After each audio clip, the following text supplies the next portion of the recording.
నమస్తే, నేను Roja. Welcome to special debate. గంటలోనే కుండపోత వర్షం, కొద్దిసేపటికే అతలాకుతలం. చినుకు పడితే చిత్తడే.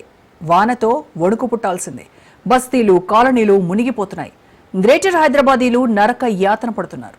గంటల తరబడి రోడ్లపై వాహనాలు నిలిచిపోతున్నాయి. ట్రాఫిక్ టెర్రర్ నుంచి గట్టెక్కేదెలా?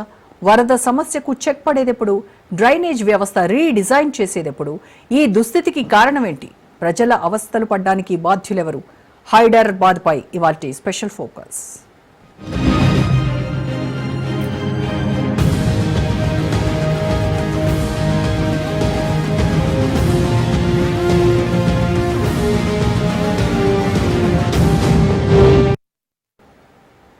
క్షణక్షణం భయం. ఎప్పుడు ఏ ముప్పు పొంచి ఉందో తెలియని పరిస్థితి. చిన్నపాటి వర్షానికే భాగ్యనగరం తడిసి ముద్దవుతోంది. చిగురుటాకులా గజగజ వణికిపోతోంది. కొద్ది రోజులుగా కురుస్తున్న వానలతో హైదరాబాద్ అతలాకుతలమవుతోంది. వరద ముప్పును నివారించేందుకే ప్రభుత్వం వేల కోట్లను ఖర్చు పెడుతోంది. అయినప్పటికీ హైదరాబాద్ మహానగర డ్రైనేజ్ వ్యవస్థ అస్తవ్యస్తంగానే ఉంది. మహానగర అభివృద్ధి కోసం బల్దియా కోట్ల రూపాయలు ఖర్చు పెడుతోంది. అంచనాకు మించి లెక్కలు వేస్తోంది. ఏటా ఆధునీకరణకు భారీగా నిధులు కేటాయిస్తున్నా ఫలితం మాత్రం శూన్యమే. చిన్నపాటి వర్షానికే ఏ గల్లీలో చూసినా డ్రైనేజ్ నీళ్లు పారుతూనే ఉన్నాయి. ఎక్కడ నాలా ఉందో, ఎక్కడ మ్యాన్ హోల్ ఓపెన్ చేస్తుందో తెలియటం లేదు. అభం శుభం తెలియని అమాయకులు నాలాలో పడి మృత్యువాత పడుతున్నారు.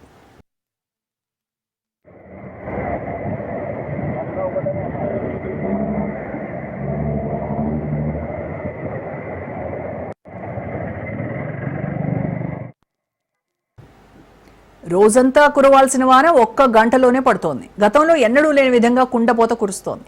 ఎప్పుడు వర్షం వస్తుందో ఊహించలేని పరిస్థితి నెలకొంది. మరో వారం రోజులు వర్షాలుంటాయని హెచ్చరిస్తోంది వాతావరణ శాఖ. సెప్టెంబర్ 28 వరకు వానలు కురుస్తాయంటోంది. అసలు హైదరాబాద్ మహానగరానికి ఏమవుతోంది? వరుస వర్షాలతో ఎన్నాళ్ళీ సమస్యలు? చిన్న వానకే ప్రధాన రహదారులపై మోకాల్లోతుకు నీళ్లెందుకు వస్తున్నాయి?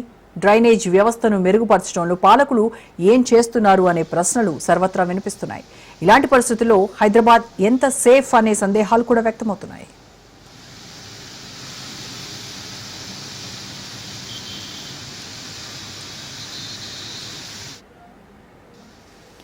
గట్టి వర్షం పడితే చాలు రోడ్లు కాలువలను తలపిస్తున్నాయి. ట్రాఫిక్ పద్మవ్యూహంగా మారుతోంది. దీంతో వాహనదారులు గంటల తరబడి రోడ్లపై ఇరుక్కుపోవాల్సిందే.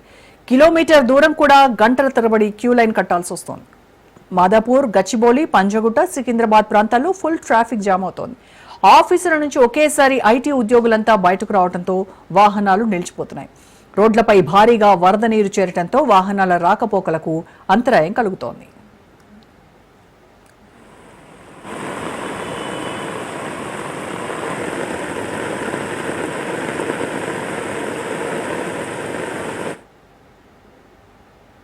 భాగ్యనగరంలో భారీ వర్షం కురిస్తే ఎన్ని ప్రాంతాలు సేఫ్ అంటే బల్దియాలో ఏ అధికారి చెప్పలేనటువంటి పరిస్థితి.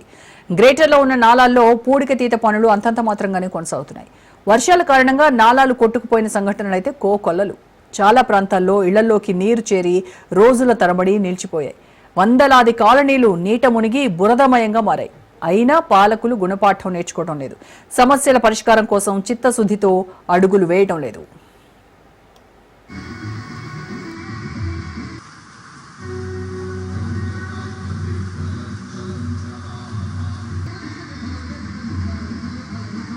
హైదరాబాద్లో వర్ష కష్టాలకు సంబంధించి ఇవాళ డిబేట్లో మనం మాట్లాడదాం. డిబేట్లో పార్టిసిపేట్ చేస్తున్నారు ప్రముఖ విశ్లేషకులు టీవీ రావు గారు, అండ్ అలాగే అర్బన్ పాలసీ ఎక్స్పర్ట్ దొంతి నరసింహారెడ్డి గారు, అండ్ అలాగే ప్రముఖ రాజకీయ సామాజిక విశ్లేషకులు సీనియర్ జర్నలిస్ట్ బండారు రామ్మోహన్ రావు గారు మనతో జాయిన్ అవుతున్నారు. నమస్కారం అండి అందరికీ.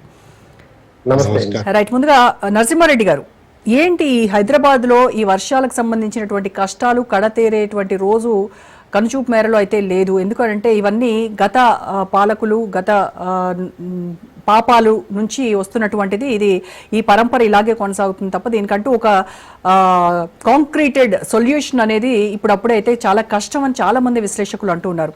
హైదరాబాద్లో మనం చూస్తున్న వర్షం పడితే మనకి మన ఇంటి ముందే లేక్లు, పూల్స్, నదులు, సముద్రాలు అన్నీ కూడా కనిపిస్తూ ఉన్నాయి.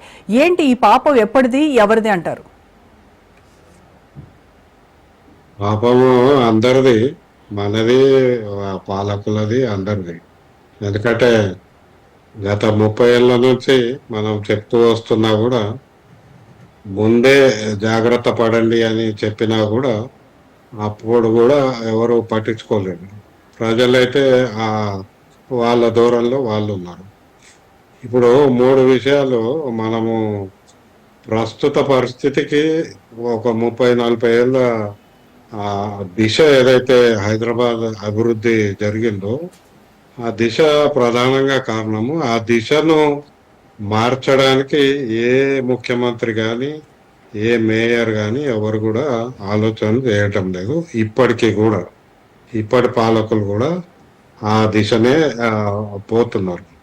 అందులో 3 విషయాలు. ఒకటి, మనం ఎప్పుడు వర్షం పడి నీళ్లు వరద రాగానే ఇన్ఫ్రాస్ట్రక్చర్ గురించి మాట్లాడతాం. కాలువలు, నాలాలు అంటాం. అయితే ఇందులో ఒకదానికొకటి ముడిపడి ఉన్న అంశాలు అనేకం ఉన్నాయి. మన హైదరాబాద్ నగరం కాంక్రీట్ నగరం కావడము, కాంక్రీట్ కరణ పెరుగుతూనే ఉండడము, ఎక్కడ కూడా ఓపెన్ స్పేస్ లేకుండా అంతటా కాంక్రీట్ చేయడము ఒక కారణం. రెండోది, అసలు టౌన్ ప్లానింగ్ ఎంత straight forward linear approval system అంటే రోడ్ 30 మీటర్లు ఉంటే మీరు 10 అంతస్తులు కట్టుకోండి, 7 అంతస్తులు కట్టుకోండి అని, అంతే. ఇక అంతకంటే ఎక్కువ ఏం చూసారు. కానీ ఎక్కడైనా ఒక అర్బన్ సెటిల్మెంట్ ఉన్నప్పుడు ఆ వాటర్ ఫ్లో ఎట్లుంటది, డ్రైన్స్ ఎట్లుంటాయి, వర్షాలు వస్తే నీళ్ళు ఎట్లా పోతాయి, ఈ ఇంట్లోకి నీళ్లు రావడానికి ఎట్లాంటి ఆస్కారం ఉంది, ఈ ఇంటి నుంచి వేస్ట్ వాటర్ ఎట్లా పోతుంది, ఇవేవి ఏ ఒక్క సంస్థకి పట్టలేదు. మీరు ఈనాటికి కూడా ఇప్పుడు అంత ఆధునీకరణ అయింది, ఇంత చర్చలు జరుగుతున్నాయి. టౌన్ ప్లానింగ్ పోతే ఏముంటుంది, ఆ ప్లాన్ చేసుకుంటాడు, అప్రూవల్ చేసేస్తాడు. దాంతో ఏమైందంటే ఇప్పుడు రోడ్డు పక్కన ఉండే బిల్డింగ్లు అన్ని కూడా అవేమో ఎత్తు పెంచుకుంటూ కాంక్రీట్ కర్ణ చేసుకుంటాం. కాంక్రీటే మొత్తం. ఆ రోడ్డు పక్కన ఉన్న అన్ని బిల్డింగ్ల మీద పడ్డ వర్షము నేరుగా రోడ్డు మీదకి వచ్చేటట్టు వదిలిపెడుతుంది. ఎందుకంటే ఎక్కడ స్టామ్ వాటర్ డ్రైన్ లేనేలేదు.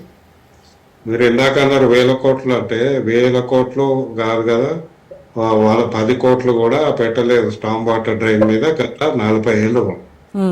ఇక రెండోది, వేస్ట్ వాటర్ డ్రైన్స్ చూస్తే ఒకటే మెయిన్, బల్క్ మెయిన్ ఈ 40 years లో కాచిగూడ ప్రాంతంలో వేసిందని అధికారులు చెప్తున్నారు. అంటే ఈ అసలు వేస్ట్ వాటర్ కానీ, స్టామ్ వాటర్ కానీ, వర్షపు నీళ్ళు కానీ పోవడానికి ఆస్కారం లేకుండా, ప్రణాళిక లేకుండా అప్రూవల్ సిస్టమ్ ఇస్తే ఈనాడు బిల్డింగ్ల నుంచి వచ్చే నీళ్ళన్నీ రోడ్డు మీద వదిలితే రోడ్లు కాలువలు అవుతున్నాయి.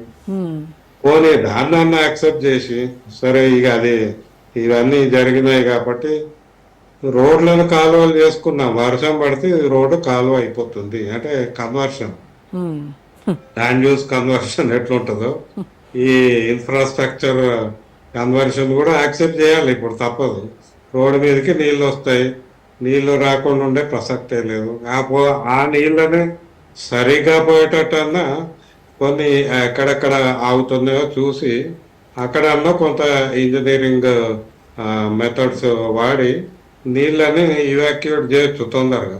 ఇప్పటికీ కూడా హైదరాబాద్ లో విశ్వేశ్వరయ్య కాలం నాటి ఆ నాలా వ్యవస్థ, ఆ డ్రైనేజ్ వ్యవస్థనే ఇంకా ఉంది. అంటే ఇప్పుడు ప్రస్తుత వర్షపాతానికి, ఇప్పుడున్నటువంటి పాపులేషన్ కి అసలు ఎక్కడా పొంతన లేదు. అయినప్పటికీ కూడాను వాటిని అప్గ్రేడ్ చేయలేకపోతున్నారు. ఎందుకంటారు ప్రభుత్వాలు? పెట్టుబడి పెట్టడం లేదు. ఇప్పుడు ఈ నాలాలు, మురికి నీళ్లు, వర్షపు నీళ్లు, మొత్తం నీళ్ల వ్యవస్థ అంతా Hyderabad metro water supply and sewerage board కింద ఉంది. హైదరాబాద్ జలమండలి అంటాం. ఈ జలమండలి ఒక ప్రత్యేక చట్టం ద్వారా తీసుకొచ్చారు 1989లో. ఇది జిహెచ్ఎంసీకి అస్సలు సంబంధం లేదు. ఇది పూర్తిగా వీళ్ళ బాధ్యత. వీళ్ళు నీళ్లు సరఫరా చేస్తారు, నీటి ఛార్జీలు వసూలు చేస్తారు, వేస్ట్ వాటర్ ఛార్జీలు వసూలు చేస్తారు, కానీ వేస్ట్ వాటర్ మీద పెట్టుబడి పెట్టరు. ఇక మొత్తం డ్రైనేజ్ వ్యవస్థ అంతా కూడా ఈ సంస్థ పరిధిలోనే ఉంది. అది ఆన్ పేపర్. కానీ జరుగుతుంది ఏంటి, ఎక్కడ ఏ ఏ సంస్థకు ఏ పరిధి ఉందో వాళ్ళకే కన్ఫ్యూజన్. ఉమ్, మన హుసేన్ సాగర్ చుట్టూ చూస్తే అది హెచ్ఎండిఏ అంటది. హెచ్ఎండిఏ ఏమంటది, చెరువుని ఇప్పుడు కాదు 1990లోనే మా దగ్గర ఫోటో ఉంది. దిస్ ఈజ్ హెచ్ఎండిఏ ల్యాండ్ అని రాసుకున్నారు వాళ్ళు, చెరువులో ఒక బోర్డు పెట్టి. ఉమ్, అంటే హెచ్ఎండిఏ అప్రోచ్ అట్లా ఉంది. అది ఒక ప్లానింగ్ ఏజెన్సీ, వాళ్ళ పని ప్లానింగ్, కానీ వాళ్ళకి ఆ రిసోర్స్ ఇచ్చారు. అట్లా అక్కడక్కడ ఇట్లాంటి అబరేషన్స్ అంటాము, ఇవన్నీ కనపడుతున్నాయి ఇప్పటికీ కూడా. ఇప్పుడు మనం సౌత్ వెస్ట్ ఆఫ్ హైదరాబాద్ అభివృద్ధి చేస్తూ వస్తున్నారు, ఉమ్, కోకాపేట, మనకు అవన్నీ పెరుగుతున్నాయి. ఈ రోజుకి కూడా టౌన్ ప్లానింగ్ కానీ, మెట్రో జలమండలి కానీ, హెచ్ఎండిఏ కానీ, వీళ్ళు ముగ్గురు కూర్చొని వాటర్ మేనేజ్మెంట్ సిస్టమ్ మీద ఒక్కనాడన్న కోఆర్డినేషన్ మీటింగ్ పెట్టుకున్నారు లేదు. ఉమ్, అది ఇప్పుడు 2020 నుంచి ప్రతి ఆల్మోస్ట్ నెలకోసారి మనకు వరదలు ఎక్కడో చోట వస్తున్నాయి. ఇప్పుడు కొత్తగా నేను చెప్తున్నా, మన రోడ్ నెంబర్ 12లో కమాండ్ కంట్రోల్ సెంటర్ పెట్టిండ్రు. అదేదో 80 అంతస్తుల బిల్డింగ్ అంటారు. ఉమ్, అది కట్టినాక ఇప్పుడు అక్కడ రోజు వర్షం పడ్డప్పుడల్లా నీళ్ళు ఆగుతుంది. ఎందుకు అంటే దాని హైట్ పెంచాను. అంతకుముందు అక్కడికి వచ్చే నీళ్ళన్నీ ఆ పక్కన వ్యాలీ ఉంది, ఉమ్, కేబిఆర్ పార్క్ నుంచి కిందికి పోతుంది. అలా ఇంకా 10 కుండపోతలు పడ్డా కూడా పోయేంత స్పేస్ అక్కడ ఉంది. కానీ అందులోకి నీళ్లు పోవడానికి ఇక్కడ పెద్ద బిల్డింగ్ కట్టాలి. ఉమ్. అంటే ఇంజనీరింగ్ అనేది అందులోనే కమాండ్ కంట్రోల్ రూమ్ ఉండడం అనేది ఐరనీ. ఆ, అదొక ఐరని. ఇప్పుడు రోజు ఆడ మన నడుములోతు నీళ్లు వర్షం పడ్డప్పుడల్లా వస్తున్నాయి. ఇది కొత్తది. మరి పాతది చూస్తే మీరు ఇప్పుడు నిన్న హయత్ నగర్, వనస్థలిపురము అవి కూడా అంతే. రోడ్ డివైడర్ కట్టేటప్పుడు మీరు చూడండి, మొత్తం మెట్రో పైన మెట్రో ఉంది.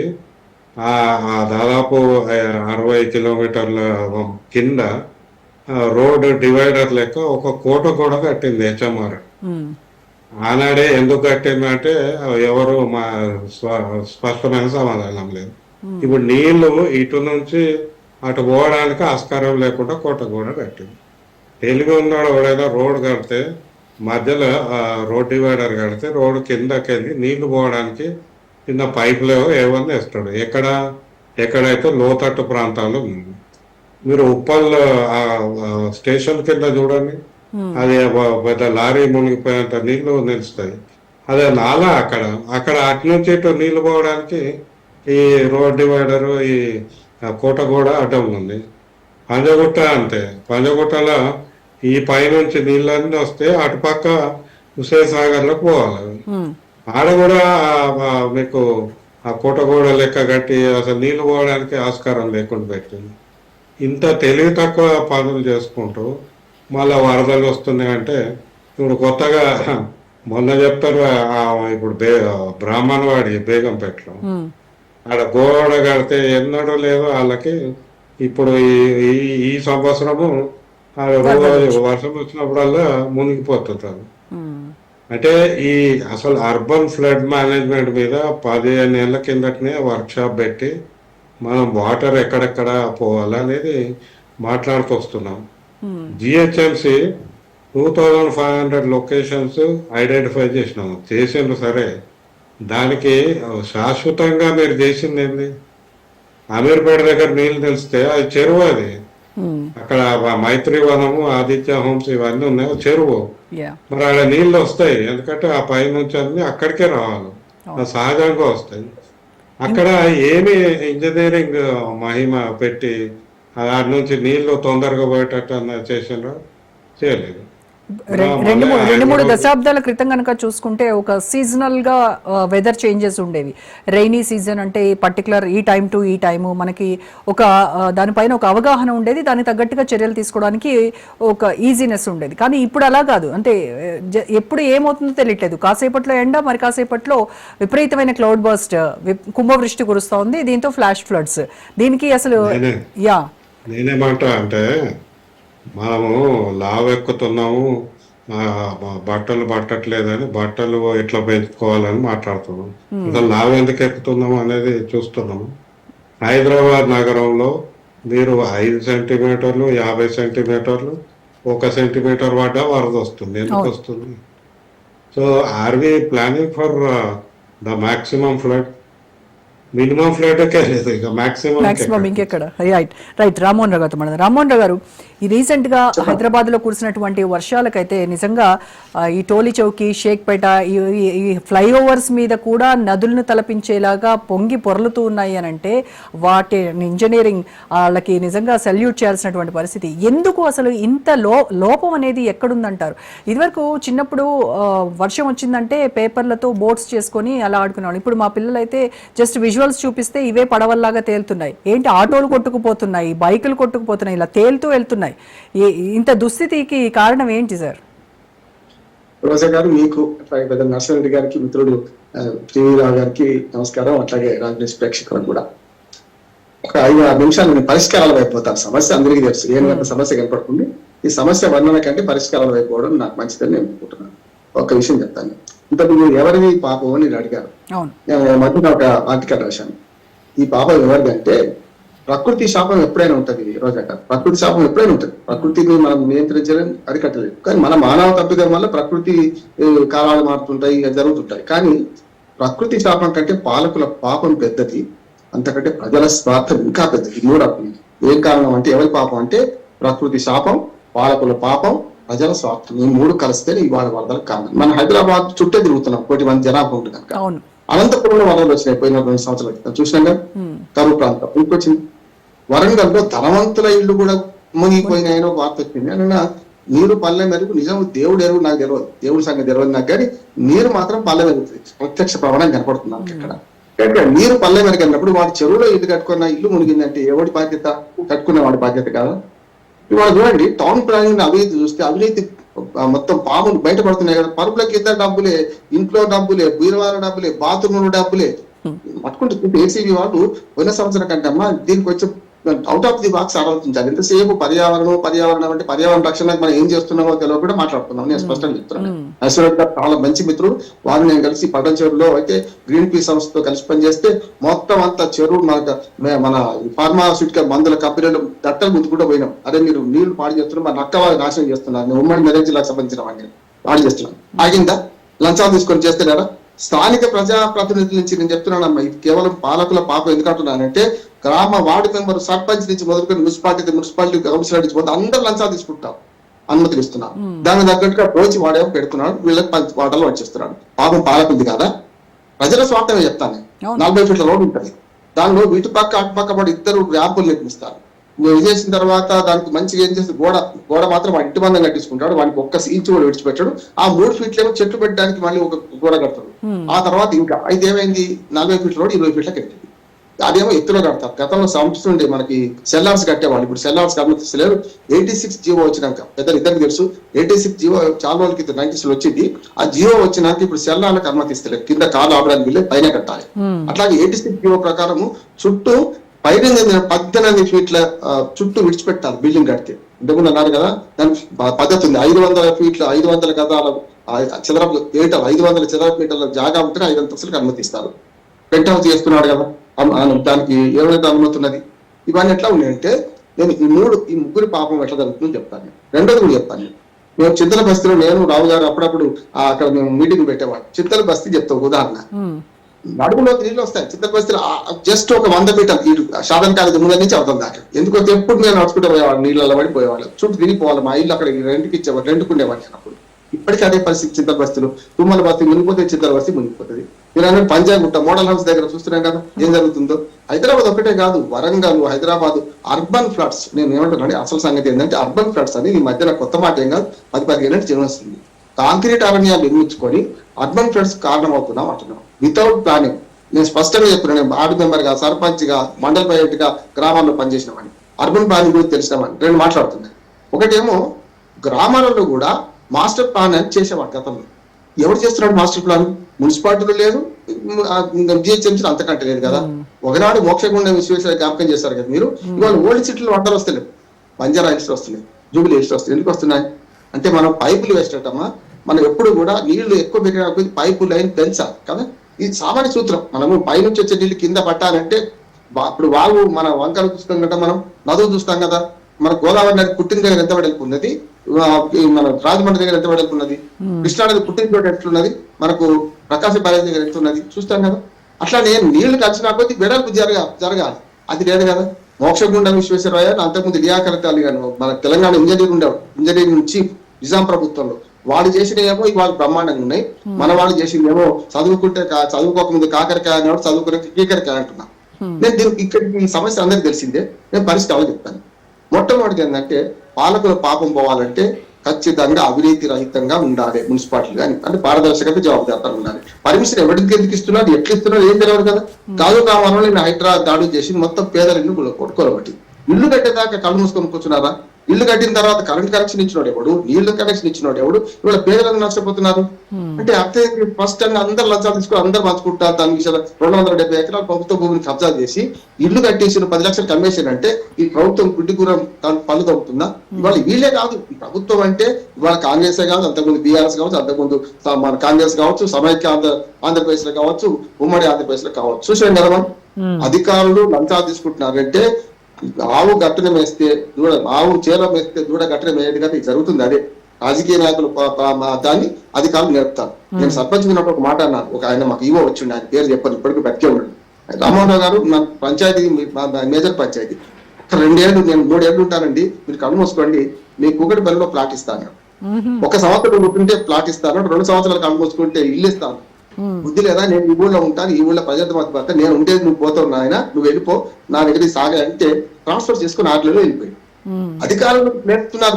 ఎక్కడ ఏ పేరు వంకర పెడితే వెన్న ఎక్కడ వస్తుందో అధికారులు నేర్పుతారు ప్రజలు, ప్రజాప్రతినిధులు. వీళ్ళు నేర్చుకున్న తర్వాత విడిచిపెట్టారు. ఒకసారి అవినీతికి అలవాటు పడితే వాడు విడిచిపెట్టాడు, వీడు విడిచిపెట్టాడు. నేను అందరూ దొంగలట్లేదు, అధికారులు మంచి వాళ్ళు ఉన్నారు. వాళ్ళు ఎక్కడేస్తున్నారు? గ్రూప్ లైన్ లో వేస్తున్నారు. జిహెచ్ఎంసీలో రత్నాలు లాంటి అధికారులు ఉన్నారు. వాళ్ళు ఎక్కడేస్తున్నాం మనం తీసుకుపోయి గ్రూప్ లైన్ లో పడిస్తున్నాం. వాళ్ళు ఏం చేస్తారు? వాళ్ళు ఊరుకుంటారు. అంతేగా. ఇవాళ కుక్క తోక నాడిస్తుందా, తోక కుక్క నాడిస్తుందా అంటే ప్రభుత్వం చెప్పినట్టు అధికారులు వినాలి. అధికారులు సెకండ్ ఎగ్జిక్యూటివ్ వాళ్ళు. మరి వేల కోట్ల బడ్జెట్ కేటాయింపులో జరుగుతూ ఉంటాయి. ఫ్లడ్ మేనేజ్మెంట్ కి, డ్రైనేజ్ ఆధునికీకరణకి, వీటన్నింటికి అవన్నీ ఎటుపోతున్నాయా ఆ నిధులని? నేను చెప్తాను ఒక్క మాట. ఏమైందంటే బడ్జెట్ కళ్ళ ముందు కనపడుతుంటది, అది అమలు చేసే క్రమంలో ఎప్పుడు చేయాలి సమావేశ సందర్భం అంటాం. ఉదాహరణకి ఏం చేస్తామంటే దప్పికి బాయి తోడుకోవద్దు కదా. ఎప్పుడు తోడుకోవాలి అంటే దప్పి కాకముందే దప్పి అవుతుందని తెలుసుకొని తోడుకోవాలి. ఇక్కడ కూడా అంతే. ఎండాకాలంలో డ్రైనేజ్ బాగా చేయాలి కదా, వర్షాకాలంలో చేస్తే ఉంటాయి. ఎండాకాలం 3 నెలలు 4 నెలలు ఉంటావా? 4 నెలలు మార్చి నుంచి జూన్ దాకా మీరు ఈ పనులు చేస్తుంటే ఇవాళ వరదలు రావు. కానీ అట్లాని కూడా ఏం లేదు. ఇవాళ కృష్ణరెడ్డి గారు చెప్పినట్టు, మన నరసింహారెడ్డి గారు చెప్పినట్టు పెద్ద ఎత్తున ఇవాళ అక్రమ నిర్మాణాలు నాలాలు కబ్జా పెట్టి ఇష్టపడినట్టు దానికి అవరోధాలు కలిగిస్తే నీళ్ళు అయిపోతే ఎక్కడే నాగుతాయి కదా. నీళ్ళైతే ఎక్కడే నాగాల్సిందే కదా. అది కాక ఇప్పుడు 2 రకాల నీళ్లు పోవాలి. ఒకటి మురుగు నీటి కాలువలు, రెండవదేమో వర్షపు నీటి కాలువ కదా. ఈ 2 వేరు. ఇవన్నీ కలిసి ఎక్కడికి పోతున్నాయి? కలిసి మనకు అశుద్ధం అంతా మూసీ నది చేరుతుంది కదా. మూసీ ప్రక్షాళన, ఇవన్నీ పెద్ద పెద్ద మాటలు నాకు అవసరం లేదు. కానీ నేను ఒక మాట చెప్తాను, ప్రజలు ఏం చేయాలి చెప్పి నేను ముగిస్తాను. ప్రజలు అంటే నేను కూడా ప్రజల్లో భాగంగా చెప్తాను. చింతల బస్సులు నేను ఏం చేయలేకపోయాను, ఎందుకంటే అది నేను కిరాయి ఇంట్లో ఉన్నా కనుక. రెండోది హబ్సిగూడ ఇల్లు కట్టుకున్నాక నేను ఏం చేసిన అంటే 2 ఏళ్ళు కష్టం అనిపించినమ్మా, నీళ్ళు లేకుండే. 1100 ఫీట్లు బోర్ వేసిండ్రు, నీళ్ళు లేకుండే. నేనేం చేశాను, 10 మందిని అపార్ట్మెంట్ లో ఫ్లాట్ నాది. నేనేం చేసి జిహెచ్ఎంసీని సంప్రదిస్తే బిల్డర్ ఏమన్నాడంటే 40,000 కట్టాం సార్ మేము జిహెచ్ఎంసీకి, వాడు ఇంకోటి మన ఏమంటారు ఇంకోటి కొంత తీయమన్నాడు, తీయలేదు, వాళ్ళే తీయాలి సార్ అన్నాడు. ఎంబడి వాడి మున్సిపాలిటీ ఎంబడి వాడి 12 ఫీట్ల పొడుగు 8 ఫీట్ల వెడల్పుతో గేటు ముందట్నే మా వాళ్ళని కొందరు వ్యతిరేకించారు. గేటు ముందర పొక్క చేస్తే ఎట్లా, అది కష్టం అని చెప్పి మీ వాస్తు తీస్తే పక్కన పెట్టి తీస్తా అన్న తీపించిన ఇవాటికి నేను 2009 సంగతి చెప్తున్నా. ఇప్పుడు 2009 అంటే అదొక 11, 16 ఏళ్ళ నుంచి చూస్తే 1100 ఫీట్ల బోరు నీళ్లు ఇవాళ 200 ఫీట్లకే మాకు నీళ్లు అవుతుంది. బ్రహ్మాండంగా ఒక్క చుక్క నీళ్లు కొట్టలేదు. నేను అప్సి కూడా మా ఇంటికి వచ్చి పెడతాను. మనకు రావు గారు కరీంనగర్ లో ఉంటారు, ఒక మనసు కరీంనగర్ లో ఉంటాను, నేను ప్రజ్ఞాపూర్లో మా ఊళ్ళో ఉంటాను. మేము ఇక్కడి నుంచి వచ్చిన రండి సార్ ఒకసారి. ఏమంటున్నా అంటే మా ఊళ్ళో మా ఇంట్లో ఒక్క చుక్క కూడా రోడ్డు మీద పోదు నీళ్ళు. హంసగూడ అంతే, మొత్తం పైన నీళ్ళన్నీ కూడా మేము సంపులోకి చేస్తాం, ఒక్క చుక్క కూడా వేస్ట్ పోకుండా చూస్తాం. అటువంటి అప్పుడు ఆ పని మనం చేయాలంటే ఏం చేయాలి? ఖచ్చితంగా ఇంకుడు గుంత లేకుండా ఇల్లు పర్మిషన్ ఇచ్చేది ఎలా ఇప్పుడు చెప్తున్నా, చేస్తలేరు అంటలేదు. కానీ ఇవన్నీ కూడా కాగితాల మీద పరిమితమైన. మీరు అన్న బడ్జెట్ ను దేనికి కేటాయిస్తున్నారు, దానికి కేటాయిస్తున్నారు. ఇంకొక మాట చెప్పిన ముగిస్తారు. గతంలో మేము ఇంతకుముందు నరసింహారెడ్డి గారు చెప్పినట్టు పర్యావరణం మీద మీటింగ్ పెట్టాము. ఒకనాడు గ్లోబల్ వార్మింగ్ పెడితే మమ్మల్ని పిచ్చోళ్ళు చూసినట్టు చూసినాం వీళ్ళందరూ కూడా. వీళ్ళకి పని లేదు ఇంటి పెడుతున్నారు వీళ్ళందరూ. ఇవాళ గ్లోబల్ వార్మింగ్ వల్ల కాలాలు మారేనా అని ఒక మన ఆర్టికల్ రాసిన మా ప్రధాన పత్రికలో. ఎందుకు మారుతున్నాయి అంటే వర్షాకాలంలో ఎండలు కొడితే, ఎండాకాలంలో వర్షాలు పడితే, రకరకాల చూస్తున్నాం కదా. 4 నెలలు వర్షాకాలం, 4 నెలలు చలికాలం, 4 నెలలు ఎండాకాలం కదా. నెలకు 3 వానలు గట్టిగా కురవాలని పాట పాడినాం మనం. ఇవాళ లేదు. ఎప్పుడు ఇంకోటి మనకి ఏమంటారు క్లౌడ్ బరెస్ట్ కూడా. క్లౌడ్ బరెస్ట్ ఇప్పటిదాకా కాలేదు మన దగ్గర. క్లౌడ్ బరెస్ట్ లాంటివి వస్తున్నాయి. చిన్న వర్షానికి తట్టుకోవడం లేదు, పెద్ద వర్షానికి తట్టుకోవడం లేదు కదా. దానికి ఒకటే కారణం ఇవాళ పాలకుల పాపము, ప్రజల స్వార్థము, ప్రకృతి శాపం ఉంటది. ఆ శాపాన్ని నివారించాలంటే చిన్న పట్టణాల ఏర్పాటే కావాలి. తమిళనాడు 300 పట్టణాలు ఉన్నాయన్న. మన దగ్గర హైదరాబాద్ తప్పితే ఇంకో పట్టణం వరంగల్ ఏర్పడదు. వరంగల్ కూడా అంతే. మళ్ళీ అట్లాగే మీరు మున్సిపాలిటీలు ఏవైతే చిన్న మున్సిపాలిటీలు ఒక్క మాట చెప్పి ఉంచుతాను, మున్సిపాలిటీలు ఉన్నాయి కదా, వాటిలో కనుక విద్య, అర్బన్ వలసలు ఎందుకు వస్తాయి, మైగ్రేషన్ ఎందుకు అవుతుంది అంటే విద్య, ఆరోగ్యం, ఉపాధి కోసం వస్తారు కదా. ఈ 3 కల్పించండి. తాలూకా కేంద్రాలను బ్రహ్మాండమైన పట్టణాలకు తీర్చిద్దండి, మండల కేంద్రాలను పట్టణాలుగా తీర్చిద్దండి, చిన్న పట్టణాలుగా చేస్తే ఆటోమేటిక్ గా వలసలు తక్కువైతే ఈ రకంగా ఒకే ఆక్టోపస్ లాగా నగరాలు పెరగవు, నగరాలు నరకాలుగా మారడం జరగదు అంటున్నారు. రైట్ అండి. రావు గారితో మాట్లాడు. రావు గారు, ఇప్పుడు గవర్నెన్స్ లో ఉన్నటువంటి లోపాల వల్లనే ఇవాళ మనము ఇలాంటి పరిస్థితులు చూడాల్సి వస్తుంది. ఎస్పెషల్లీ ఇటు జిహెచ్ఎంసి, హెచ్ఎండబ్ల్యూఎస్, ఎస్బి, అలాగే హైడ్రా వీళ్ళ మధ్య కోఆర్డినేషన్ లేకపోవడం వల్లనే ఎక్కువగా సమస్య తీవ్రం అవుతున్నటువంటి పరిస్థితి ఉందంటారు. ఇక్కడ మొట్టమొదటిది ఏంటంటే క్లైమేట్ చేంజెస్ ని మనం అర్థం చేసుకోవాలి. ఈ చేంజెస్ గతంలో ఉన్నాయి. గతంలో కూడా అంత పెద్ద చెరువులు మనకి చాలా ఇప్పుడు 80 చెరువులకి తగ్గిపోవటం, ఇవన్నీ కూడా మనకి ఆ డిశ్చార్జ్ అంటే రెయిన్ఫాల్ సర్ఫేస్ రన్ ఆఫ్ అంతా కూడా ఎక్కడ కలెక్ట్ అయ్యి ఎక్కడికి వెళ్ళేది అవన్నీ కూడా మనకి లేఅవుట్స్ అయిపోయి ఉన్నాయి కాబట్టి కొంత ప్రాబ్లం ఉంది. ఇంకొకటి ఏంటంటే మనకి ఈ క్లౌడ్ బర్స్ట్ ఎందుకు ఈ మధ్య కాలంలో పెరుగుతా ఉన్నాయి, 1 గంటలో 10 సెంటీమీటర్ల వర్షపాతం ఎందుకు పడుతుంది, అలాగే మనకి యావరేజ్ రెయిన్ఫాల్ యాక్చువల్గా హైదరాబాద్ కి 56 సెంటీమీటర్లు ఉండాల్సింది ఇప్పటికే 81 సెంటీమీటర్స్ ఎందుకు పడింది, ఇవన్నీ స్టడీ చేసినప్పుడు క్లౌడ్ బర్స్ట్ ఓన్లీ హైదరాబాద్ లాంటి ప్రాంతాలకే పడుతుందా, లేకపోతే చెట్లు ఎక్కువ ఉండి పర్వతాల దగ్గర కూడా పడుతుందా అంటే అక్కడ కూడా పడుతుంది. అంటే మనకి హిమాలయాల్లోనూ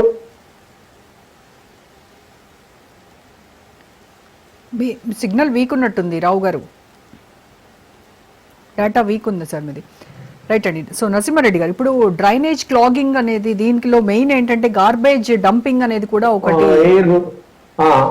పైకి వెళ్ళిపోతున్నప్పుడు పైన ఉన్న మేఘాలు వర్షాలుగా మారటం, ఒకసారి అవి కాలం ఎఫెక్ట్ ఉన్నప్పుడు క్లౌడ్ బర్స్ట్ గా కింద పడటం అనేది జరుగుతూ ఉంటుంది. మరి హైదరాబాద్ లో అంత పెద్ద పర్వతాలు లేవు, కానీ ఇక్కడ జరిగేది ఏంటంటే హీట్ కన్వెక్షనల్ ఎఫెక్ట్ తోటి హీట్ అంటే హీట్ అండ్ హ్యూమిడిటీ రెండు కూడా ఉన్నాయి. ఆ హ్యూమిడిటీ ఎందుకు పెరిగింది హైదరాబాద్ లో అంటే అది కూడా రీజన్స్ ఏంటంటే వాటర్ కన్సంప్షన్ పెరిగింది. గతంలో అంత వాటర్ కన్సంప్షన్ లేదు, కూల్ గా ఉండేది. తర్వాత టెంపరేచర్ కూడా 40 degrees ఉండేది, ఇప్పుడు 44 degrees కూడా చేంజ్ అయింది. అంటే ఈ టెంపరేచర్ చేంజెస్ లో మనకి ఎందుకు జరుగుతున్నాయంటే చాలా కారణాలు ఉన్నాయి. ఒకటి ఇండస్ట్రియలైజేషన్, ఇంకొకటి మనకి ఇంత ముందు నరసింహారెడ్డి గారు మనకి రామ్మోహన్ రావు గారు చెప్పినట్టు కాంక్రీట్ స్ట్రక్చర్స్ ఎక్కువైపోయినాయి, మనకి మొక్కలు పెంచే స్థలం తగ్గిపోతూ ఉంది. ఇప్పుడు మరి మొక్కలు పెంచే స్థలం తగ్గిపోతున్నప్పుడు మనం ఏం చెయ్యాలి అనేది ఒక ఆల్టర్నేటివ్. అంటే మనకి సరౌండింగ్స్ లో మనం పెంచాల్సినవి పార్క్స్ లేదా ఏవైతే నాలాలు పక్కనే మనం చెట్లు పెంచటం, ఇవన్నీ ఒక ఎత్తు అయితే మనకి మేజర్ డ్రాబ్యాక్ ఏంటంటే మనకి 11 kV లైన్స్ మనకి మన డిస్ట్రిబ్యూషన్ లైన్స్ అన్ని కూడా ఎక్కడైతే కరెంట్ వైర్స్ ఉన్నాయో అక్కడ అన్ని కూడా చెట్లు కొట్టేయడం మొదలు పెట్టారు. అంటే ఇది చాలా కాలం నుంచి జరుగుతూ ఉంది. ఈ చెట్లు కొట్టేయడం అనేది ఎన్ని చెట్లు కొడుతున్నారు అని లెక్కేస్తే మనకి ప్రతి వీధిలోనూ అన్ని మనం మొత్తం హైదరాబాద్ నగరం అంతా కలిపితే ఒక ఫారెస్టే. అంటే ఒక ఫారెస్ట్ ని టోటల్ గా డిస్ట్రక్షన్ జరుగుతున్నట్టుగా ప్రతి సంవత్సరం జరుగుతూ ఉంటది. ఇది కరెక్ట్ గా ఎప్పుడు జరుగుతుందంటే ఆ, ఈ రైనీ సీజన్ స్టార్ట్ అయ్యేటప్పుడు చేస్తూ ఉంటారు. ఈ టెంపరేచర్ హ్యూమిడిటీ ఈ రెండు ఎక్కువైనప్పుడు ఏమవుతుందంటే మనకి కన్వెక్షనల్ ఎఫెక్ట్ తో పైన ఉన్న మేఘాలకి ఒక కాలం లాగా పైకి ఈ హ్యూమిడ్ ఎయిర్ పైకి వెళ్ళినప్పుడు ఒక్కసారిగా ఈ మేఘాల్లో ఉన్న దానికి ఇది యాడ్ అయ్యి అది అంటే దాన్ని ఏమంటారంటే ఎడియాబాటిక్ నేచర్, అంటే ఒక్కసారిగా ఈ ఈ హాట్ ఎయిర్ పైకి అలా వెళ్ళినప్పుడు అది కూడా టెంపరేచర్ తగ్గుతుంటది. ఇంకొక ఎగ్జాంపుల్ లాంటిది మనకి కుండలో నీళ్లు చల్లబట్టడం లాగా అది వచ్చే పద్ధతిని బట్టి మనకి ఏంటంటే ఒక హైదరాబాద్ లో ఒక ఐలాండ్ ఎఫెక్ట్ అంటే హీట్ ఐలాండ్ ఎఫెక్ట్ ఒక కాలం లాగా పైకి హాట్ ఎయిర్ రైజ్ అయ్యి అది మరలా విస్తరించేటప్పటికి చల్లబట్టం, ఆ చల్లబట్టం తర్వాత అక్కడ మేఘాలు ఉండటం, ఈ రెండింటి వల్ల కూడా ఇప్పుడు మనకి ఏంటంటే లోతట్టు ప్రాంతాలు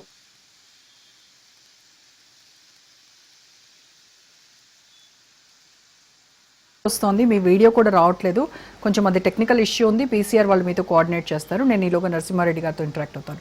సో నరసింహారెడ్డి గారు, ఇప్పుడు హైదరాబాద్ని మనము అసలు ఫ్లడ్ రెసిలియంట్ సిటీగా మార్చడానికి ఎలాంటి ఫ్రేమ్ వర్క్ చేయాలంటారు? ఒకసారి మళ్ళీ చెప్పండి, నాకు వినిపించలేదు. అంటే ఫ్లడ్ రెసిలియంట్ సిటీగా మనం మార్చాలి అని అంటే ఎలాంటి ఫ్రేమ్ వర్క్ మనం చేయాల్సి ఉంటుంది? అంటే మనం ఏదంటే ఫస్ట్ మనం టెంపరేచర్ తగ్గించగలగాలి. టెంపరేచర్ తగ్గించడానికి ఒకటి ఈ మధ్య కాలంలో ఎయిర్ కండిషనర్స్ కూడా ఎక్కువ యూజ్ చేయడం జరిగింది. ఎందుకంటే పవర్ కన్జంప్షన్ లెక్కల్లో ఒక సబ్స్టేషన్ మనం ఒక 1000 మెగావాట్లు అనుకున్నది అది ఇప్పుడు మన 2000 మెగావాట్స్ కెపాసిటీగా మార్చాల్సిన సబ్స్టేషన్స్ కూడా అయినాయి. అంటే ఎందుకు జరుగుతుంది అంటే 100 యూనిట్లు ఖర్చు పెట్టేవాళ్ళు 300 యూనిట్లకి వెళ్ళారు. సడన్ గా ఏమవుతుందంటే ఎయిర్ కండిషనర్స్ వచ్చినాయి. ఓకే, ఇట్లా ఎయిర్ కండిషనర్స్ ఒక్క వేసవి కాలంలోనే వాడుతున్నారంటే ఇప్పుడు త్రూఅవుట్ ఇయర్ కూడా వాడే పరిస్థితి వచ్చింది. అంటే ఈ విధంగా పవర్ కన్జంప్షన్ ఎందుకు పెరిగింది, డొమెస్టిక్ కన్జంప్షన్ కూడా ఎందుకు పెరిగింది, సబ్స్టేషన్స్ మనం కట్టుకున్నవి లోపల ఉన్న వాటికి నంబర్ ఆఫ్ డ్వెల్లింగ్ యూనిట్స్ పెరగకుండానే పవర్ కన్జంప్షన్ పెరుగుతుంది. అంటే ఇవన్నీ కూడా ఎయిర్ కండిషనర్స్ పెరగడం, అంటే వాటి వల్ల ఏ విధంగా టెంపరేచర్ పెరుగుతుంది అనేది కూడా మనం చూస్తున్నాం. మెయిన్ ఏంటంటే చెయ్యగలిగేది మనం ఇది తగ్గించాలి, దీని టెంపరేచర్ ని తగ్గించాలి అంటే ఫస్ట్ ఏంటంటే ఈ చెట్లు కొట్టేయడం అనేది తగ్గాలి. ఏది పవర్ కరెంటు లైన్లు ఏదైతే ఉన్నాయో లైవ్ వైర్స్ కాకుండా కవర్డ్ కండక్టర్స్ అనేది మార్చగలిగితే ఒకటి. ఈ మధ్యన స్మార్ట్ సిటీస్ అని వైజాగ్ లాంటి స్మార్ట్ సిటీస్ చేస్తున్నారు. అక్కడ కంప్లీట్ గా అండర్ గ్రౌండ్ కేబులింగ్ ఇచ్చేసి పైన ఓవర్ హెడ్ లైన్స్ అనేది కనిపించవు. అంటే పోల్స్ ఉండవు, పిఎస్సిసి పోల్స్ ఉండవు, వైర్లు కనిపించవు, ఏమీ ఉండదు సిటీలో. ఇప్పుడు వైజాగ్ అట్లా మారుస్తున్నారు, దాదాపు ఒక 6 ఏళ్ల నుంచి జరుగుతూ ఉంది. కాబట్టి ఈ చేంజెస్ అన్ని కూడా మనకి వస్తే, ఇటువంటిది హైదరాబాద్ కూడా వస్తే మనకి ఓవర్ హెడ్ లైన్స్ అనేది మనకి లేనప్పుడు చెట్లు కొట్టే పరిస్థితి ఉండదు. చెట్లు ప్రతి వీధిలోనూ చాలా ఎక్కువ చెట్లు పెంచవచ్చు. చెట్లు కొట్టేయడం వల్ల కూడా మనకి ఏంటంటే టెంపరేచర్ పెరుగుతా ఉంది. అలాగే వాటర్ కన్జంప్షన్ మీద కూడా ఇప్పుడు హైదరాబాద్ లో వాటర్ కన్జంప్షన్ కి ఫ్రీగా ఇవ్వాల్సిన అవసరం లేదు. అందరూ బాగా డబ్బున్న వాళ్ళే ఉన్నారు, ఫ్రీగా ఇవ్వటము, తర్వాత వాళ్ళు విచ్చలవిడిగా వాడేయటము, దానికి కంట్రోల్ లేకుండా ఉండటం అనేది హీట్ అండ్ హ్యూమిడిటీ రెండింటి యొక్క ఎఫెక్ట్. సో నరసింహారెడ్డి గారు, ఇప్పుడు సార్ చెప్పినట్టుగా ఎలక్ట్రిసిటీ వాళ్ళు మనం మేజర్గా చూస్తుంది ఏంటి అని అంటే, నేను పర్సనల్గా ఎక్స్పీరియన్స్ అయింది కూడా ఏంటి అంటే, మా ఇంటి ముందు వచ్చేసి ఎలక్ట్రిసిటీ లైన్స్ కోసం అని చెప్పేసి వాళ్ళు గుంటలు తవ్వేసి వెళ్ళిపోతారు. ఈలోగా మళ్ళీ జిహెచ్ఎంసీ వాళ్ళు మళ్ళీ వచ్చేసి వాళ్ళు మూసేస్తారు. మళ్ళీ లైన్స్ కోసం మళ్ళీ ఇది నిరంతర ప్రక్రియ. అది ఎందుకు చేస్తున్నారో ఎవరికి అర్థం కాదు, ఏం చేస్తున్నారు అనేది ఎవరికి అర్థం కానటువంటి పరిస్థితి. అంటే కోఆర్డినేషన్ లేకపోవడం వల్ల ఇలాంటివి ప్రాబ్లమ్స్ ఫేస్ చేస్తూ ఉన్నారు ఎక్కువగా. నేనేమంటాను, సరే ఇది సమస్య ఉంది. మీరు ఇందాక అడిగిన how to make Hyderabad flood resilient, అందులో మొట్టమొదటిది ఏంటంటే మనము హైదరాబాద్ ని సెంట్రలైజ్డ్ డెవలప్మెంట్ కాకుండా డీసెంట్రలైజ్ చేయాల్సిన అవసరం ఉంది. అంటే we need to change some policies and Telangana development policies review చేయాలి. రెండోది, మనకి ఇప్పుడు ఒక అవకాశం ఏంటంటే హైదరాబాద్ మాస్టర్ ప్లాన్ మళ్ళీ తయారవుతుంది. పాతది పరమ చెత్త ప్లాన్. ఇప్పుడు కొత్త ప్లాన్ తయారవుతుంది. సో కొత్త ప్లాన్ ఏంటంటే ఇప్పుడు ఈ 729 చదరపు కిలోమీటర్లు ఇప్పుడు ఉన్న హైదరాబాద్ దాటి హైదరాబాద్ ప్రణాళిక, అక్కడ మనం కొత్త సూత్రాలు పెట్టి ప్రణాళిక తయారు చేస్తే బాగుంటుంది. అందులో ప్రజల భాగస్వామ్యంతో చేస్తే బాగుంటుంది. ఇప్పుడు ఏంది మాస్టర్ ప్లాన్లు అన్ని ఆఫీస్లో కూర్చొని వాడు 20,000 జీతం ఇచ్చి ఒక కుర్రాన్ని కూర్చోబెట్టి చేస్తున్నారు. అట్లా కాకుండా మనకు ఓపెన్ స్పేస్ పాలసీ, ఇంకా చాలా పాలసీస్ ఉన్నాయి, urban policies which are environment friendly, అట్లాంటిది చేసే అవకాశం ఇప్పుడు ఉంది. మూడోది, ప్రస్తుతం ఉన్న నగరంలో ఏం చేస్తాం. ఇప్పుడు ఇది కాంక్రీట్ నగరం. ఇప్పుడు మనం అన్ని కాంక్రీట్ కూల్చడం అంటే మళ్ళీ అదొక ప్రక్రియ. కూల్ రూఫ్ పాలసీ అని మొదలు పెడితే కూల్ రూఫ్ ఏదైతే ఉందో రూఫ్ మీద వైట్ పెయింటింగ్ చేస్తే కూల్ అయ్యే అవకాశం ఉంటుంది. తర్వాత సైడ్స్ కి కూడా ఈ అబ్జార్ప్షన్ తగ్గించే ఉపాయం చేస్తే మళ్ళీ సాయంత్రం వేడి ఉత్పన్నము అయ్యే అవకాశం కూడా తగ్గుతుంది. నాలుగోది, రామ్మోహన్ రావు గారు చెప్పినట్టు రెయిన్ వాటర్ హార్వెస్టింగ్. కాకపోతే ఇప్పుడు పెద్ద పెద్ద బిల్డింగ్లలో ఇప్పుడు భూమి తవ్వి మనము పిట్లు పెట్టినా ఇప్పుడు పడుతున్న వర్షాల్లో బహుశా 10% భూమిలోకి ఎక్కుతుంది, మిగతాది ఇంకదు. అందుకే ఐ థింక్ మనం రెయిన్ వాటర్ ట్యాంక్స్ కట్టమని చెప్పాలి ప్రతి బిల్డింగ్ లో. అట్లీస్ట్ ఇప్పుడు కమాండ్ కంట్రోల్ సెంటర్ లాంటి పెద్ద పెద్ద కమర్షియల్ కాంప్లెక్స్ లో they should have their own rain water harvesting tank. So అట్లా కనీసం 50-60% మనము రోడ్డు మీదకి నీళ్లు రాకుండా ఆపచ్చు. ఇక మూడోది, చాలా చోట్ల ఇప్పుడు మనం డ్రైన్స్ బల్క్ మెయిన్ లేనే లేదు. అది వేస్ట్ వాటర్ కావచ్చు, స్టామ్ వాటర్ కావచ్చు. స్టామ్ వాటర్ ఇప్పుడు మళ్ళా కట్టడానికి అంత జాగా కూడా లేదు చాలా రోడ్ల మీద. మనం రోడ్లనే కాలువలుగా డిజైన్ చేసుకోవాల్సిన అవసరం ఉంది. అట్లా డిజైన్ చేసి ఎక్కడైతే నీళ్లు చేరుతాయో అక్కడి నుంచి ఆ నీటిని ఇవాక్యుయేట్ చేయడానికి ఎత్తిపోతల పథకాలు పెట్టండి. ఇప్పుడు ఏడానో మేము పెద్ద పెద్ద పంపులు తెచ్చాము అని పెట్టా, కాళేశ్వరం లాగా ఆడవన్నీ ఇక్కడ పెట్టు, బల్క్ పంపులు పెట్టి అమీర్పేట కమాండ్ కంట్రోల్ సెంటర్ లో పెట్టి ఎత్తిపోయండి. ఏముంది, అది అంత ఈజీగానే చేయవచ్చు అది. సో అట్లాంటి వారు అన్నారు out of the box thinking. అది చేస్తే కనీసం ఆ 2,300 పాయింట్స్ లో ఇమీడియట్ నీళ్లు వచ్చిన గంటలో తగ్గించే అవకాశం ఉంటుంది. సార్, ఇప్పుడు మన ఈ హైదరాబాద్ లో డ్రైనేజ్ ఈ ప్రాబ్లమ్స్ ఎక్కువ అవడానికి ఈ అర్బన్ స్ప్రాలింగ్ కూడా ఒక పెద్ద మేజర్ రిస్క్ గా కనబడతా ఉంది. అంటే దీన్ని మనము మరి కంట్రోల్ చేయడానికి ఏమైనా జోనింగ్ రెగ్యులేషన్స్ కావచ్చు, లేకపోతే land use, land cover policies ని రివైజ్ చేయాల్సినటువంటి అవసరం లేదంటారా? అందులో ఉంది. అందుకే అన్న అర్బన్ మాస్టర్ ప్లాన్ లో అసలు మనకు ఓపెన్ స్పేస్ పాలసీ లేదు. మనం ఎక్కడికక్కడ అన్నిటినీ కమర్షియల్ జోన్ కింద చేస్తున్నాం. రెసిడెన్షియల్ జోన్ కూడా R1, R2, R3, R4 అంటారు. అసలు దాని కింద ఉన్న నిబంధనలు ఎప్పుడూ సమీక్ష చేయలేదు. 2012లో HMDA మాస్టర్ ప్లాన్ 2031 వస్తే ఫస్ట్ థింగ్ ఆ జోనల్ రెగ్యులేషన్స్ మీరు ఏ ప్రాతిపదికన తయారు చేశారు.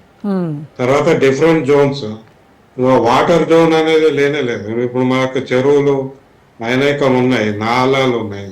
వాటర్ బాడీస్ అనేది ఒక జోన్ గా కాకుండా దాన్ని ఒక ల్యాండ్ గా చూస్తున్నారు. దానికి సర్వే నంబర్ ఇస్తారు. మీకు నాలాలు కానీ చెరువులకు సర్వే నంబర్ అంటే ఏంటి? మనం దాన్ని ఒక భూమిగా చూస్తున్నాం కానీ ఒక చెరువుగా ఒక వాటర్ బాడీగా లేదు. సో వాటర్ జోన్స్ కూడా ఒక కేటగిరీ ఉండాలని మేము 20 ఏళ్ళ నుంచి చెప్తున్నాం. కానీ ఇప్పటి వరకు మాస్టర్ ప్లాన్ లో ఎవరు రాలేదు. సో ఇట్లాంటి zonal reforms, zonal regulation reforms, తర్వాత మాస్టర్ ప్లాన్ డెవలప్మెంట్ ప్రాసెస్, వీటన్నిటిలో కూడా మార్పులు తీసుకురావాలి. దురదృష్టం ఏంటంటే ఇప్పటికీ కూడా మళ్ళీ కన్సల్టెన్సీకి ఇస్తాడు, వాడు అహ్మదాబాద్ లో ఉంటాడు, వాడు ఇక్కడ 10 మందిని ఎంప్లాయ్ చేసి వర్క్ ఫ్రమ్ హోమ్ చేస్తారు. వాళ్ళు వర్క్ ఫ్రమ్ హోమ్ చేస్తారు. డెస్క్ బేస్డ్ మాస్టర్ ప్లాన్ తయారు చేస్తారు, దాన్ని ఆమోదించండి అంటారు. ఆ ప్రజల ముందు కూడా ఏం పడతారు, ఒక మ్యాప్ పెట్టి మీ అభిప్రాయం చెప్పండి అంటారు. ప్రజలకు మ్యాప్ చూసి ఎట్లా చెప్పగలుగుతారు? మొత్తం డీటెయిల్స్, రెగ్యులేషన్స్ ఏంటి, మీరు ఏమి ప్లానింగ్ చేస్తుండ్రు, ఎక్కడ ఎంత అనేది. మీకు ఆశ్చర్యము, ఇప్పటికీ ఆర్టీసీ కానీ మన ఎలక్ట్రిసిటీ డిపార్ట్మెంట్ కానీ ఈ ప్రాథమిక సదుపాయాలు అందించే ఒక్క డిపార్ట్మెంట్ ని కూడా వీళ్ళు ప్లానింగ్ లో కన్సల్టేషన్ చేయరు. దాంతో బస్ స్టాప్లు, మన ట్రాన్స్ఫార్మర్లు అన్ని రోడ్డు మీద ఉంటాయి. వీటితో పాటు నరసింహారెడ్డి గారు, ఇంకొక విషయం ఏంటంటే ఈ ఫ్లడ్ రిస్క్ అసెస్మెంట్ మ్యాప్స్ అనేవి అసలు ఎంతవరకు అప్డేట్ అయి ఉన్నాయంటారు హైదరాబాద్ లో? ఇప్పుడు మొత్తం తయారు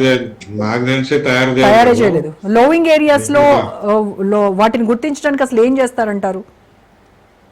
ఇప్పుడు ఈ 2 కన్సల్టెంట్ రిపోర్ట్స్ ఉన్నాయమ్మా. కిర్లోస్కర్ కన్సల్టెంట్ రిపోర్ట్ ఉంది, ఓయంట్ కన్సల్టెంట్ రిపోర్ట్ 2 ఉన్నాయి.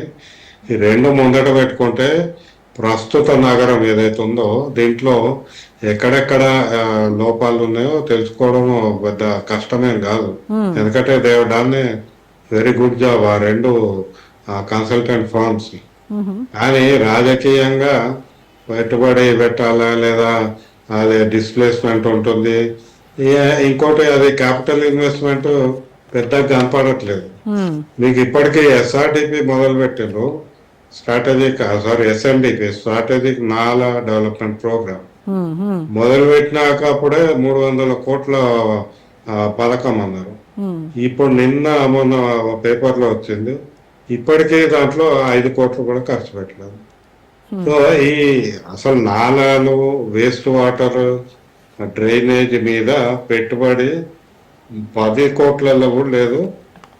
ఇదే మెట్రో వాటర్ బోర్డు 20,000 కోట్లు ఇస్తే మేము మొత్తము హైదరాబాద్ని ఫ్లడ్ రహిత నగరంగా చేస్తామని వాళ్ళు ప్రపోజల్ ఇచ్చారు. ఆ ప్రపోజల్ ప్రజల ముందు పెట్టలేదు. అది ఎంతవరకు ఫీజిబుల్ అనేది కాకుండా పెట్టలేదు, దాని మీద పెట్టుబడి పెట్టలేదు. పక్కన ఇప్పుడు ఏమంటున్నారు, మేము అదేంటి మల్లన్న సాగర్ నుంచి 50 TMCలు తెచ్చి ఇక్కడ పోస్తామంటే ఇంకా నీళ్లు సంఖ్య పెరుగుతుంది, ఆ పైన వర్షం పడుతుంది. ఈ వర్షము, ఈ మురికి నీరు ఇవన్నీ కలగలిపి వరద రాకుంటే ఇంకేమొస్తుంది? అసలు మనకు డ్రై ల్యాండ్ ఏరియాలో, హైదరాబాద్ లో ఈ వెట్ ల్యాండ్ సిస్టమ్స్ క్రియేట్ చేస్తున్నాం మనం. This is not at all improper. అంటే పర్యావరణం అనగానే మనం చెట్లు అనుకుంటాం, చెట్లు కాదు. చెట్లే కాకుండా watershed management, Osman Sagar, Himayat Sagar నుంచి మనం ప్రణాళిక చేయాలి. మూసీ నది నుంచి ప్రణాళిక చేసి సహజ వాటర్ షెడ్ ని మెయింటైన్ చేసుకుంటూ చేస్తే అర్థం ఉంటుంది. కానీ ఇక్కడే ఎక్కడ పడితే అక్కడ టింకరింగ్ అంటే అవసరం ఉన్న దగ్గర, రాజకీయంగా డబ్బులు వచ్చే దగ్గర ప్రాజెక్టు ఇట్లాంటివి చేయడం వల్ల సమస్యలు ఇంకా జటిలం అవుతున్నాయి తప్పితే పరిష్కారం కావడం. Right. So Rammohan garu, GHMC అలాగే Hyderabad metropolitan work supply, water supply and Hydraa వీళ్ళ మధ్య ఒక కోఆర్డినేషన్ లేకపోవడం వల్లనే ఈ డ్రైనేజ్ సమస్యలు ఎక్కువ అవుతున్నాయని చాలా మంది వాళ్ళ అభిప్రాయం చెప్తూ ఉన్నారు. నిజమేనంటారు అది? ఖచ్చితంగా సమన్వయ లోపం, రోజా గారు. శాఖల మధ్య సమన్వయ లోపం, కూడా ప్రణాళికల పట్ల నిబద్ధత లేకపోవడం. రాతపూర్వకం చాలా రాస్తున్నాను. ఎప్పుడు నేను గురజాడ అప్పారావు గారు కన్యాశుల్కం నాటకాన్ని కోట్ చేస్తుంటాను.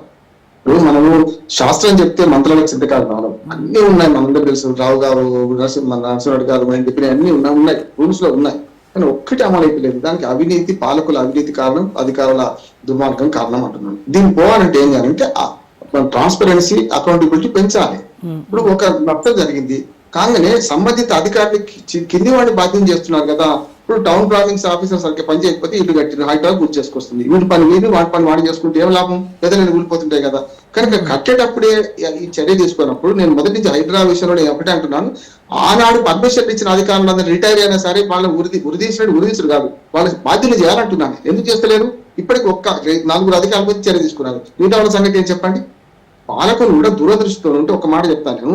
మా వేద కుమార్ మేమందరం కలిసి ఉస్మానియా యూనివర్సిటీ చింత చెట్టుకు ప్రతిసారి అక్కడ ఒక నివాళి, ఒక సంతాప సభ నిర్వహిస్తాం. ఆనాడు 1000 మంది చనిపోయిన దానిలో ఆ చింత చెట్టు 100 మంది ప్రాణాలు కాపాడింది. 1908 లో వరదలు వస్తే, వరదలు వచ్చినాయి కానీ చేతులు ముడుచుకొని కూర్చొని అయ్యో మన దేవుడా అని చెప్పలే, గాలిలో దీపం పెట్టి మొక్కలే. ఆనాడు నిజాం ప్రభు, ఆరో నిజాం ఏం చేసిందంటే మోక్షగుండ విశ్వేశ్వరరావు గారిని పిలిచి ఆ తర్వాత మన ఇంజనీర్ కూర్చొని పెట్టి ఏం చేస్తే బాగుంటుందని చెప్తే 2 జలాశయాలు ఏర్పడ్డాయి కదా. ఇప్పటికీ ఆనాడు హుసేన్ సాగర్, ఈనాడు గండిపేట, ఇది తప్ప హైదరాబాద్ లో లేక్స్ రక్షించారా? మొన్నటికి మనం బతుకమ్మకుంటే 16 ఎకరాల నుంచి 6 ఎకరాలు కుదించుకుపోయింది. మన చేనేంబర్ ఫస్ట్ ఆఫ్ పోదాం పంట ఎట్లుంటుందో. అందుకని నేనేమంటా అంటే గురిదాడప్పారావు గారి కనీసం జట్కా బండి వాటి ప్రశ్న నేను వేస్తున్నాను. అయ్యా మనకు స్వాతంత్రం వస్తే ఆ ఊరు హెడ్ కానిస్టేబుల్ ట్రాన్స్ఫర్ అవుతారని ఎట్లా అంటున్నావు, మాకు నీళ్ళు రాకుండా ఎట్లా చేస్తారు మహాప్రభు అని ప్రభుత్వాన్ని అడుగుతున్నాను. నన్ను చేయమని చాలా చెప్తా, ఓ బ్రహ్మాండం చెప్తా, కానీ నేను చేసే పని కంటే మీరు చేసిన దుర్మార్గం వల్ల కదా నా ఇంటి మీద నీళ్ళు వస్తున్నాయి, మీరు ఏం చేస్తారని అడుగుతున్నాను. అందులో 5 పరిష్కారాలు ఉన్నాయి. నెంబర్ 1, హైదరాబాద్ నీళ్ళకి ఏం చేయాలంటే మెట్రో కింద మీరు ఒకసారి చూడండి, మెట్రో లైన్ వేస్తే ఒక్క ప్రాణం పోలే. మీరు ఫ్లైఓవర్ కట్టేప్పుడు పోయింది, పంచగుట్ట ఫ్లైఓవర్ కింద అప్పుడు 2 చనిపోయారు, మా ఇంటి దగ్గరే ఉండే. ఏమంటున్నారంటే మెట్రో నిర్మాణంలో ఎంత చాలా శాస్త్ర సాంకేతిక రంగాలు వాడినాం. ఇప్పటికి కూడా మెట్రో కింద, మెట్రో నీళ్ళ సప్లై అంతా మెట్రో కింద ఉన్న సంపుల వల్ల జరుగుతుంది. మీరు అది అర్థం చేసుకోవాలి. మనకు హైదరాబాద్ లో మంచి ఉదాహరణ ఉంది, మెట్రో కింద సంపుల వల్ల జరుగుతున్నది. అట్లాగే మన గోడల దగ్గర ఒక పెద్ద సొరంగమే తీసిండ్రు, అక్కడ నీళ్లు పడ్డాయి, నాళ్ళు పోయే ప్రయత్నం చేస్తున్నారు. అది ఎందుకు కొనసాగిస్తలేరు? నీళ్లు ఎక్కడ అవుతున్నాయో అక్కడ ఒక రకం చెప్పాలంటే ఒక ఏడాది ట్రాఫిక్ జామ్ కానివ్వండి, ఏడాది పక్కన పెట్టండి, అక్కడి నుంచి రూట్ మళ్ళించండి. కింద రోడ్ల కింద ఎక్కడ నీళ్ళు ఆగుతున్నాయో అక్కడ పెద్ద పెద్ద బొయ్యాలను నిర్మించండి. ఆ నీళ్ళని అక్కడ అంటే ఇంకోటి కాదండి, పెద్దది బొయ్యాలని రంజరావు గారు చెప్పినట్టు. దాన్ని ఏం చేయాలంటే దానికి అవసరమైన నీళ్లు మళ్ళీ వాడుకోండి, ప్రయత్నం చేయాలి. ఏ ఇంటి నీళ్లు ఆ ఇంటి నీళ్లు రోడ్డు మీద రాకుండా చేసే ప్రయత్నం చేయాలి. అన్నిటికంటే పెద్ద పరిష్కారం ఏంటంటే కాలాన్ని మనం ఆపలేం, ప్రకృతి శాపాన్ని మనం వెంటనే ఇప్పుడు ఆపలేం. అందరం సామూహికంగా ఒక మాట ఏంటంటే, తన పొలంలో ఎలుకలను మాత్రం నిర్మూలిస్తామని రైతు ఎప్పుడు బాగుపడడు, చేయలేడు కూడా. తన పొలంతో పాటు చుట్టుపక్కల పొలాలన్నిట్లలో చర్య తీసుకున్నప్పుడు ఎట్లా సాధ్యమైతే ఎలుకల నిర్మూలనకు? ఎలుక అంటే ఒక జంట 800 పిల్లలు పెడతారు సంవత్సరానికి. మరి దాన్ని నివారించాలని ఒక రైతు చేస్తే కాదు కదా. ఈ పర్యావరణ దానికి చాలా మన సూత్రాలు చెప్పవచ్చు, కానీ ఈ సూత్రాలు ఇంప్లిమెంట్ కావాలంటే సాధ్యం కానీ దాన్ని ఏం చేయాలి? మనకున్న పద్ధతులు ఏం చేయాలంటే నీటి సంరక్షణ ఒకటి, దాంతో పాటు చెట్ల పెంపకం కంటే చెట్లు కొట్టేయడం తీసేయాలి. దానికి రావు గారు చెప్పారు కదా, చాలా అభివృద్ధి చెందిన దేశాల్లో అండర్ కేబుల్ వైర్స్ చెప్తున్నారు, అది చేయాలి. ఇంకొక మాటమ్మా, మనకు అర్బన్ మన ఏదైతే వలసలు ఉన్నాయో మైగ్రేషన్ తక్కువ చేయాలంటే గ్రామీణ పట్టణ ప్రాంతాలను డెవలప్ చేయాలి. అక్కడనే ఉపాధి కల్పించాలి. నగరాలకు వలసలు అరికట్టాలి, అప్పుడు మాత్రం సాధ్యం. Thank you so much Rammohan Rao గారు, నరసింహారెడ్డి గారు, టీవీ రావు గారు, థ్యాంక్ యూ సో మచ్ అండి. ఇది ఇవాల్టి special debate. Stay tune to Raj news.